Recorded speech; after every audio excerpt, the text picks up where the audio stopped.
Hey Irish fans, this is Alex Painter here to remind you that if you or your company has screen printing or embroidery needs, look no further than our pals at wcscreens.com. Nationwide shipping? Check.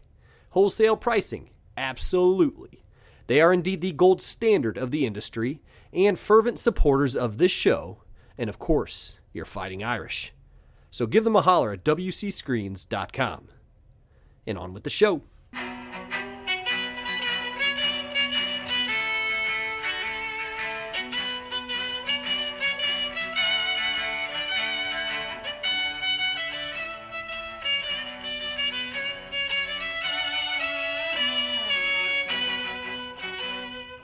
In what has become something of a tradition around here, Onward to Victory is excited to present the fifth part of the Notre Dame in the Civil War series. Today's episode will focus heavily on the indelible contributions of the sisters from St. Mary's College, then known as St. Mary's Academy, who served as battlefield nurses during the war.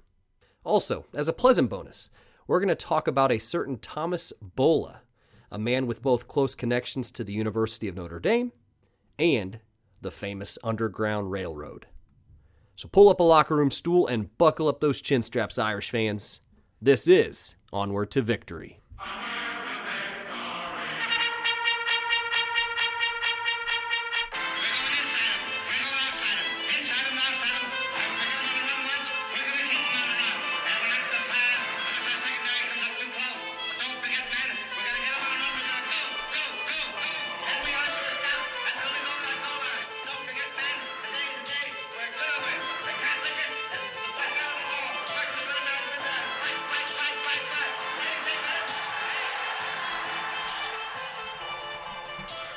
Hello, Irish fans, and welcome to Onward to Victory, a Notre Dame football podcast.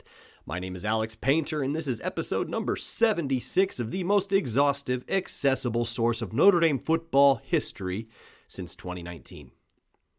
As I sit here and record this episode, it is February 2023, and I hope everyone is enjoying their off-season to the best of their ability.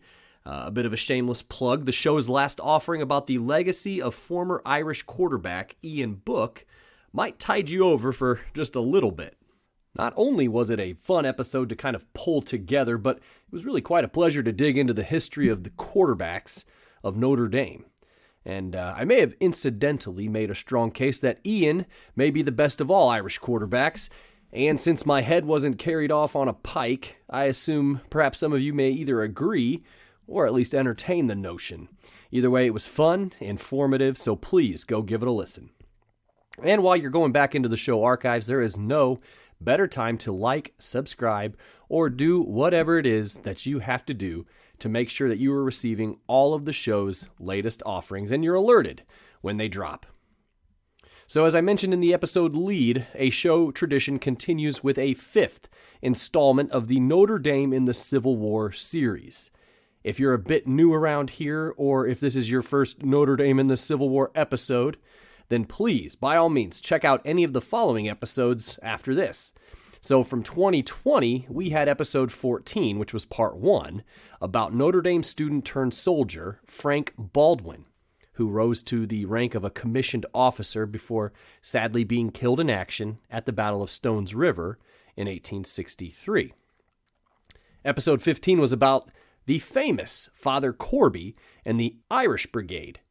Corby, who would later become Notre Dame's president, is forever immortalized on both the Gettysburg battlefield and Notre Dame campus with a statue known as Fair Catch Corby. Perhaps you're familiar with it. Of course you are. And then the following episode number 16, was about Union General William Tecumseh Sherman's relationship with the university, including sending a child to the school and delivering a commencement address shortly after the war ended in 1865. Part 4, or episode 38, was released in 2021, about 2 years ago actually, and it was about the Pinkerton family, who, around this time, there was no family more associated with spying and daring espionage missions than the Pinkertons, and who would have thought they actually had a very close tie to the University of Notre Dame. So, given the show's mission, we intersect quite frequently with the American Civil War, So, alas, here we are with part 5 of the Notre Dame in the Civil War series.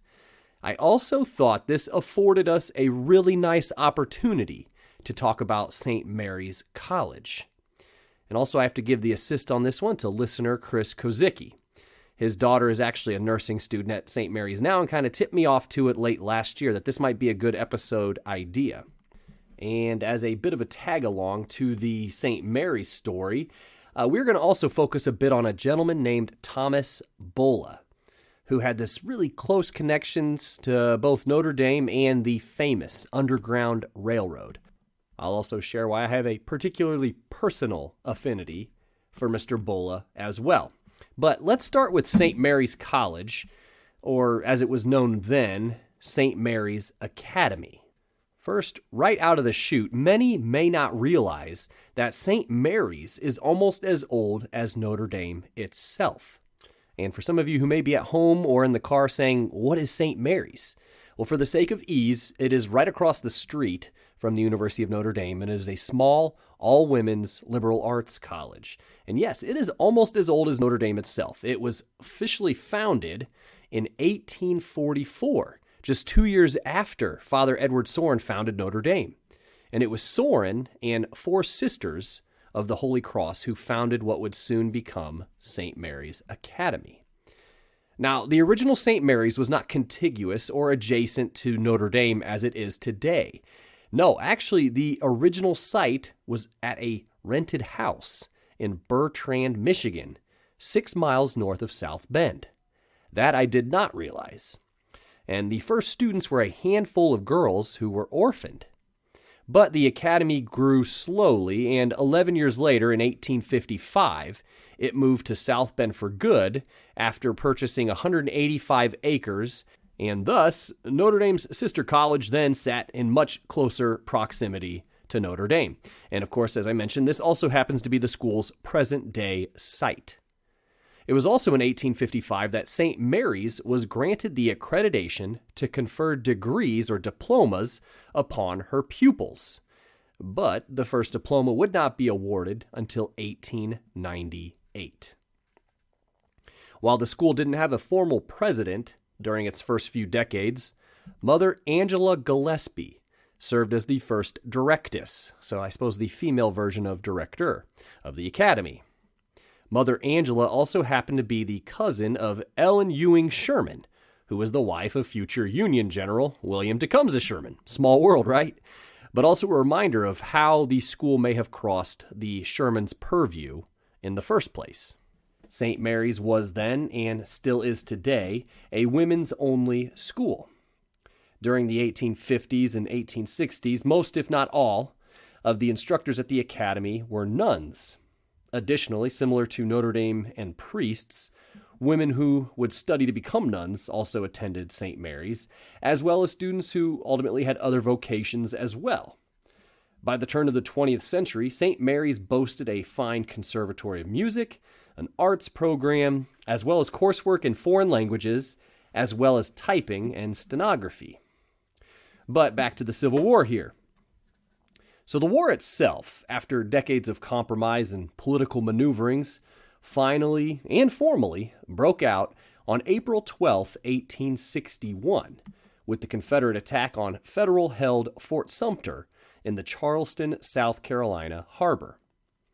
Once news of war spread around the country, tens of thousands of men and boys, both North and South, sprinted towards their local recruiting stations to enlist. Also, not for nothing, conservative estimates tell us that anywhere between 400 and 750 females also enlisted, disguised as men. Let's talk about a gutsy move. But war fever also hit Notre Dame's campus as well. Dozens of men and boys headed home to enlist in the Union Army. And at least 2 boys went home and enlisted in the Confederate Army as well. The war would have caused quite a ruckus about a mile down the road at St. Mary's, but several months passed before they received their marching orders. Now, why would that be? Why would it be several months before word had been sent to St. Mary's? Well, here's my best guess, and something that you also must understand about the American Civil War.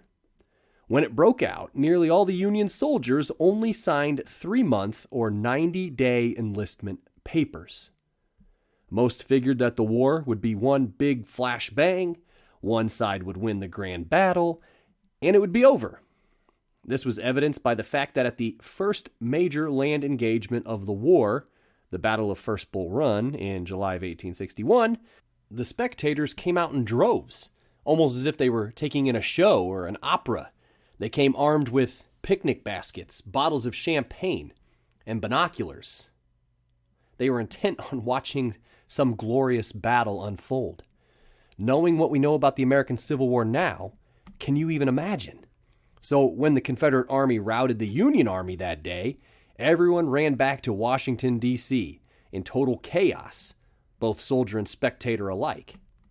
So given these initial attitudes towards the conflict, it was likely that from the outset of the war, that potentially tending to tens of thousands of casualties, or building the infrastructure to handle that, was not something folks gave much mind to.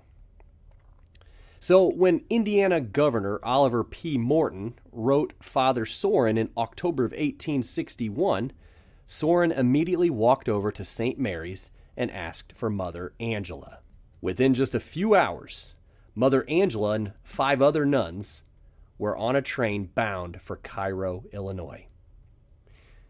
They actually left so abruptly that Father Sorin penned a message to the entire campus to explain their departure. And I believe this to be primo Father Sorin right here. In the message, Father Sorin shared that Governor Morton had asked for 12 sisters to, quote, attend the sick, wounded, and dying soldiers, wherever there is a pain to soothe, a pang to relieve, a bleeding heart or limb to treat and dress. There is a field for us to enter, such as the field now opened by the calamity of our land. A little band of devoted sisters, ministering like angels amidst the soldiery, will do away with prejudices and show the beauty and resources of our faith to support man in all possible trials. End quote. Mother Angela and the contingency of nuns was quickly attached to the command of General Ulysses S. Grant, and that name probably rings a bell, but in the rare event that it doesn't, he would soon become a famous, perhaps the most famous, Union general, which he would later parlay into 2 terms in the White House as president. Grant had nothing but the nicest things to say about the sisters from St. Mary's. He did, however, reserve some of his highest praise for Mother Angela herself, whom he called a woman of, quote, rare charm of manner, unusual ability, and exceptional executive talents. End quote. The sisters arrived in Illinois and were quickly assigned to a hospital in Mound City. The following is an excerpt from the Sisters of Holy Cross website, quote, what awaited them were conditions of nightmarish proportion, men writhing in excruciating pain, blood-splattered walls, too many wounded and too few to care for them. While they may have been appalled at first, the sisters did not shirk. They dried their tears, pinned up their habits, and set to work. In time, they transformed what were often dilapidated warehouses into hospitals worthy of praise. The facility in Mound City, Illinois, in fact, was said to have had the reputation as the best military hospital in the United States. End quote. Mother Angela returned to South Bend in December of 1861 to gather even more Holy Cross nurses from St. Mary's. It is of note that by the time the war was over in 1865, the sister nurses from St. Mary's were serving in 10 different hospitals across the entire country. These sister nurses from St. Mary's gathered huge esteem for their tireless work ethic, tenderness in tending the sick and injured, as well as their top-notch administrative abilities as well. They seem to just kind of innately understand the complexities of running a successful and efficient field hospital. This would, of course, be an incredibly stressful and even traumatic work environment, particularly after a major battle. And they had to earn it the hard way, too. The nuns were routinely mistreated by the male field doctors, but their steadfastness to the work and devotion to the mission gained them much admiration. But it wasn't only the field doctors either. Dorothea Dix, who was the superintendent of the nursing corps for the entire Union Army, didn't trust the sisters as far as she could throw them. Rightfully so, Dorothea is remembered fondly as not only the superintendent of the Army nurses, but also as an early advocate for mental health, the reform of mental health facilities, and an advocate for better treatment of the patients using the facilities. As progressive as she was for her time, she was politically aligned with the nativist, who had a major distrust of Catholics and immigrants. In fact, Dix didn't hire any Catholic sisters to work for her, and she encouraged her circle to do the same. And I don't bring this up to disparage Dorothea Dix. Though a major progressive figure for an era in many respects, she was still very much a person of her time.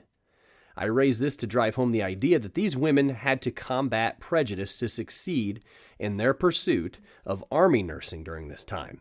And succeed they did. Susan Wallace, the wife of Union General Lew Wallace, who would later gain worldwide acclaim as the author of the classic Ben-Hur in 1880, wrote the following to her mother in December of 1861, quote, "Mother Angela of St. Mary's Academy has come with 30 nurses, a flock of white doves, to nurse in hospitals where the stillness is like the silence of death. When lay women get tired, they go home. But the Sisters of the Holy Cross live among the patients without thought of avoiding contagion by flight." End quote. So, based on the timing of this quote, we know that Mother Angela initially went to Illinois with 5 nurses in October, came home to South Bend, and then returned with at least 25 more. The Sisters of Holy Cross from St. Mary's weren't destined to be a footnote in history either. When the Federal Navy captured the Confederate steamer, the Red Rover, in 1862, they decided to turn it into the very first floating hospital and medical facility. The Holy Cross sister nurses immediately volunteered to staff the ship.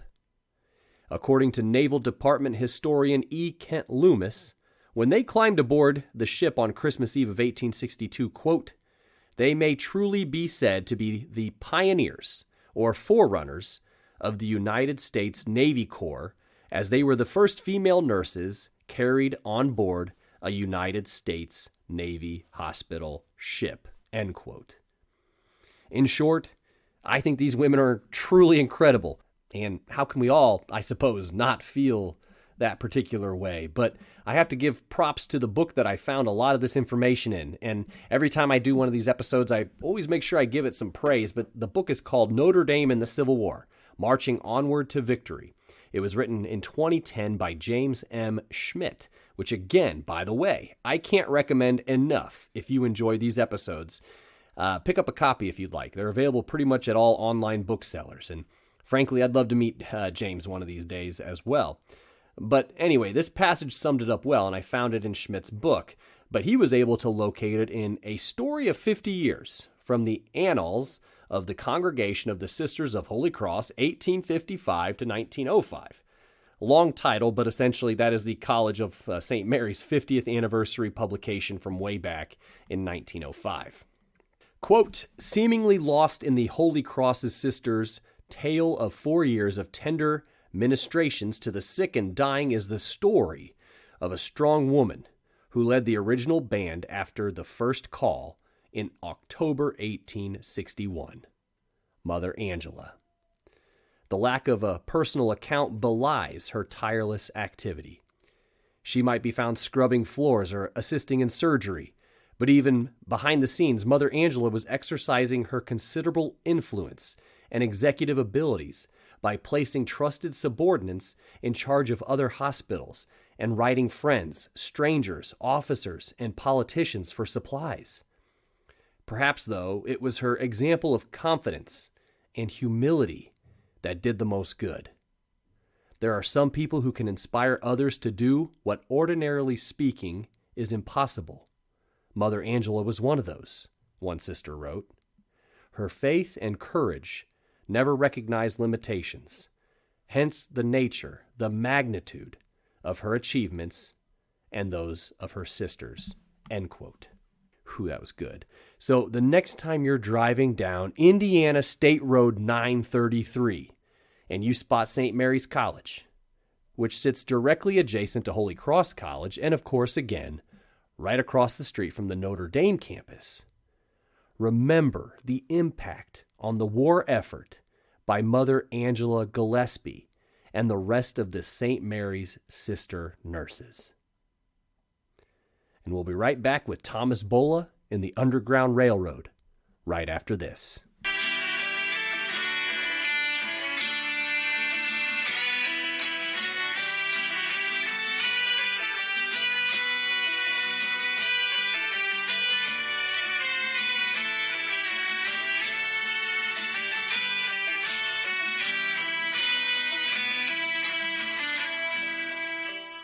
All right, let's rock and roll and start us with a question here.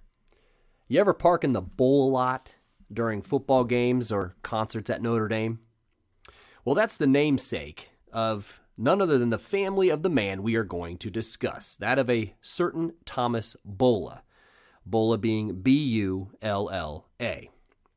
And this one actually hits home for me here, as our hero Thomas Bulla was born in Dayton, Ohio in 1804, before his family made the quick jaunt to Richmond, Indiana shortly thereafter. I live in Richmond and have for the past 15 years or so. But the Bullas heading to Richmond makes actually a ton of sense.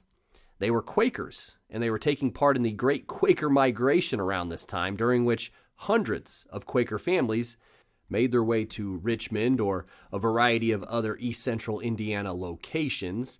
I can speak from firsthand experience that Quakerism still has a pretty strong hold on Richmond, and this included the founding of a small college in the city and my alma mater, Earlham College, home of the, you guessed it, Quakers. Anyway, Thomas's father, William, married into the Hoover family, who still has roots in Richmond to this day. The Hoovers are widely regarded as among the first settlers of the area. This was back in the early 1800s, so they're actually some of the first settlers in Indiana, the entire state. So the Bullas, as well as the Hoovers, are also Quaker again and staunch abolitionist. So those are the folks who wanted to abolish slavery. But while in Richmond, Thomas trained himself as a teacher in one of those infamous one-room schoolhouses. But as a teacher, he had a lasting influence on his students. One such pupil was a youngin' named George Washington Julian, who would later serve 6 terms as a United States congressman and a fierce opponent to the institution of slavery. It is while Bulla is in Richmond that he first begins to take an active part in helping the runaway enslaved escape. So in 1823, Thomas's father William was actually pinched for helping an enslaved man named George Shelton escape. And he didn't just help him escape. He actually also pummeled the guy who was trying to catch George as he, quote, caught the catcher by the back of the neck and threw him across the room, end quote. So William scores a few cool points here from me, but he was actually fined $1,000 by a judge for interfering with the slave catcher. $1,000. So again, this is our man Thomas's father. But $1,000 in 1823, so exactly 200 years ago, is approximately $25,000 in today's money. The judge was clearly trying to ruin William and the rest of the Bullas and make something of an example out of them. But in October of 1832, Thomas left Richmond and went to South Bend after purchasing 160 acres in the town, and he added farmer to his list of occupations and skills, so teacher and farmer. And when he moved to South Bend, his land was actually adjacent to Father Stephen Baden, who was the first Catholic priest ordained in America. Rest assured, that's important. It's going to come into play here soon. But Thomas's home in South Bend would soon also become a hotbed of Underground Railroad activity, as it had in Richmond. But what is worth noting is that when Bulla moved to South Bend, there were probably fewer than 1,000 people living there, considering the census taken almost 2 decades later puts the town at just over 1,600. So we are talking very remote, very much in the thick of the northern Indiana wilderness, South Bend. But since Thomas is well-educated and, of course, intelligent, he is soon named the St. Joseph County Surveyor in 1836. Teacher, farmer, surveyor. This is a position he held for almost 2 decades. According to Notre Dame professor of law Sean O'Brien, in an article called The Stationmaster from a 2017 issue of Notre Dame magazine, which, by the way, if any of this keenly interests you, I would certainly recommend that you read O'Brien's article. But he wrote, quote, "Many of the early surveys in the county bear Bulla's name. Major developers and landowners hired Bulla to draw their holdings," end quote. So when Father Baden's land was offered to a young, upstart French priest in the early 1840s named Father Edward Sorin to start a Catholic school on, well, soon Bulla had new neighbors, which would soon become the University of Notre Dame. And Bulla soon became good friends with Sorin, and they were always kindly towards one another. Though Quakerism and the Disciples of Christ, which Bulla had later converted, and Catholicism certainly have their theological differences, or at least I imagine they do. I'm not as well versed in the Disciples of Christ, but the two men respected each other, and they respected each other's deep-seated morals and principles. And they remained friends for the next 44 years, all the while neighbors. But in 1850, less than a decade after the founding of Notre Dame, so of course Notre Dame is founded and Bulla is still living adjacent to Notre Dame, the United States Congress passed the Fugitive Slave Act. This was one of those pre-Civil War compromises that attempted to band-aid the major issue of slavery and, in all reality, keep an eventual war that seemingly everybody knew was coming at bay for at least a few more years. Basically, and I mean basically, it went like this. It required that all escaped slaves, upon capture, even if it was in states where the institution of slavery was outlawed, so basically the North, they must be returned to the slaver, and that officials and citizens of free states that didn't cooperate would be punished. Everyone had to cooperate. As Professor O'Brien shares in his article, quote, "Personal liberty laws, the uneven application of a previous Fugitive Slave Act, and Supreme Court decisions led to the even more draconian Fugitive Slave Act of 1850. This version imposed jail time and doubled the penalties on people like Bulla and required citizens to aid in the capture of fugitive slaves," end quote. What a piece of legislation that was.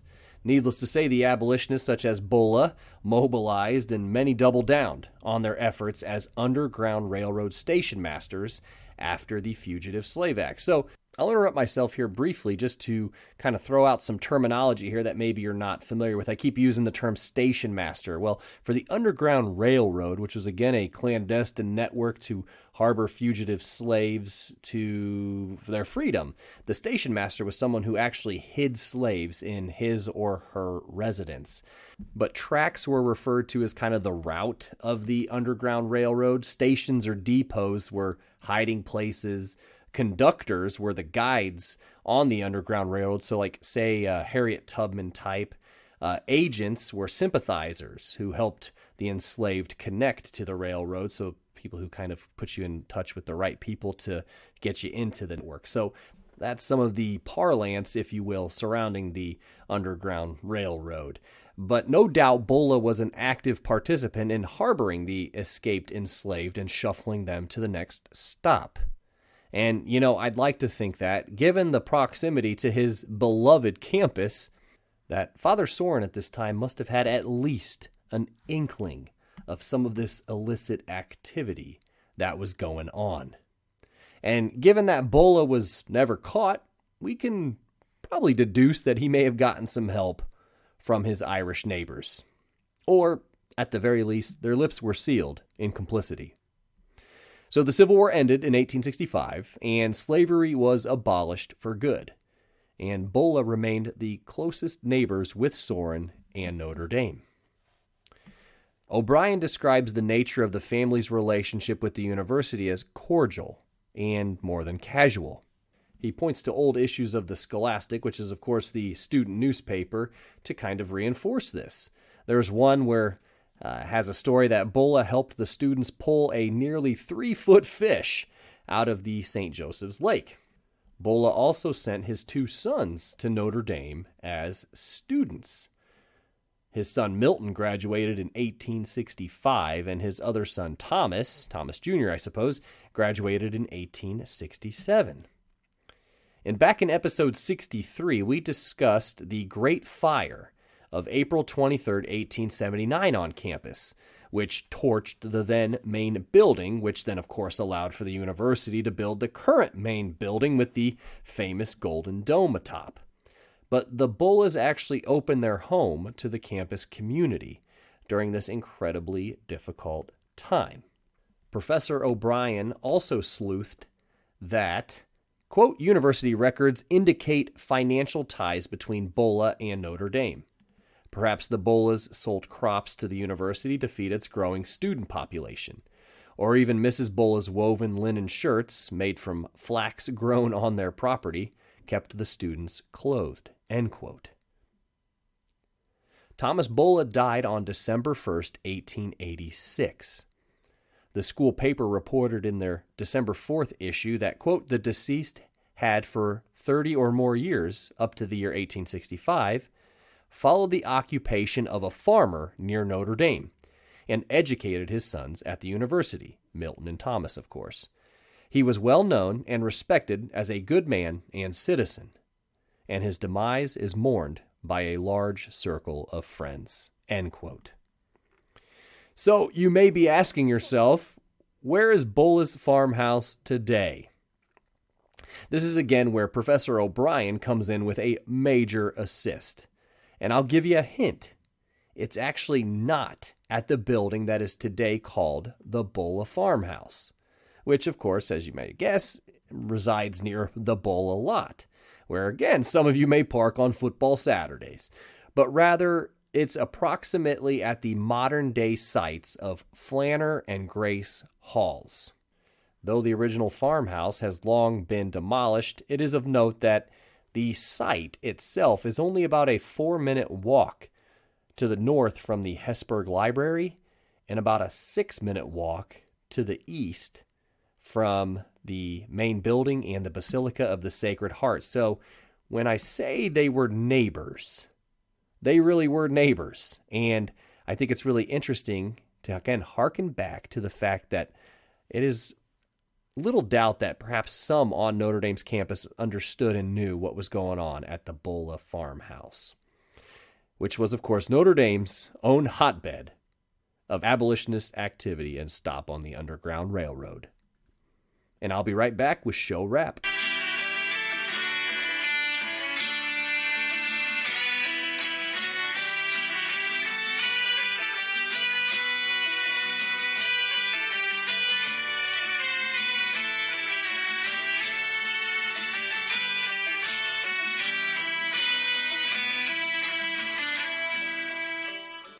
Well, all right. I hope you enjoyed that romp, part 5 of Onward to Victory's Notre Dame in the Civil War series.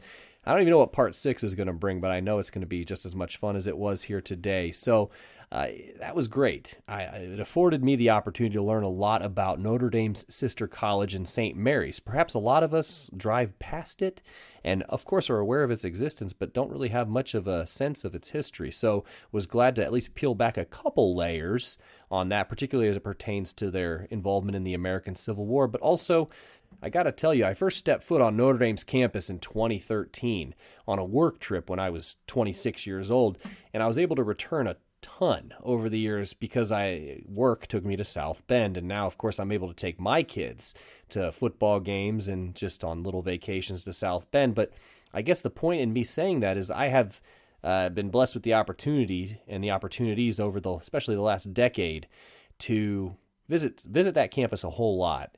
and I know it really well. And so it's really awesome to be able to, now the next time I go up there, I know where I'm heading. I have to figure out the original site of that Bulla farmhouse and just again envision and picture all of the incredibly courageous work that family did for the enslaved people and for the Underground Railroad. So I will be up there checking that out here very soon, spring game possibly. So I got to say, I've got a couple episodes still yet before I talk about the spring game in April. I'll do a State of the Union address similar to last year, but before that, we're going to do a baseball episode. I know this is a football podcast, but Notre Dame baseball has some absolutely fascinating chapters and absolutely fascinating stories and people that have been involved with the program that need, and I mean need, some time in the sun. So we're going to do, and also it kind of ties in with spring training and baseball and all that. So there will be a Notre Dame baseball episode, and I know you're going to love it. And then also, I was at the Clemson game this past year with my wife, and we had just the time of our lives. And I know there's a lot in the audience who may not live in the Midwest or who maybe haven't had an opportunity to go to a football game at Notre Dame Stadium. So I'm putting together a firsthand account of our time that weekend for the Clemson game.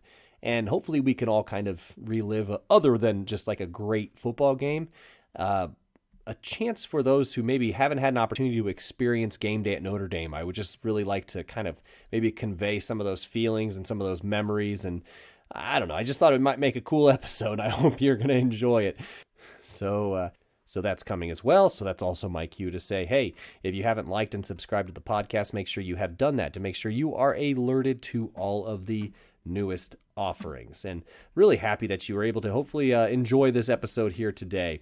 And this episode, like all episodes, is brought to you by the show's consensus All-Americans, those who support the effort here with their monetary donations. And they include Michael Finan of Rutherford, New Jersey, Brad Glazier of Williamsburg, Indiana, Will Fuller of Warren, Ohio, Dr. Jeremy Scarlett of Whitefish Bay, Wisconsin, and Andy Nickel of South Bend, Indiana. I am eternally grateful for every last one of you, your support, both past, present, and future, whatever it may be. And I am serious. The show wouldn't be able to continue without these folks' generous support.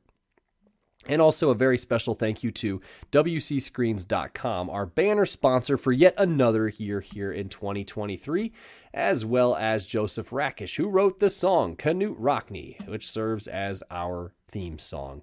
So thank you very much. Give it a spin. It's pretty much available wherever you listen to your music. And with that, I am going to sign off here on episode number 76.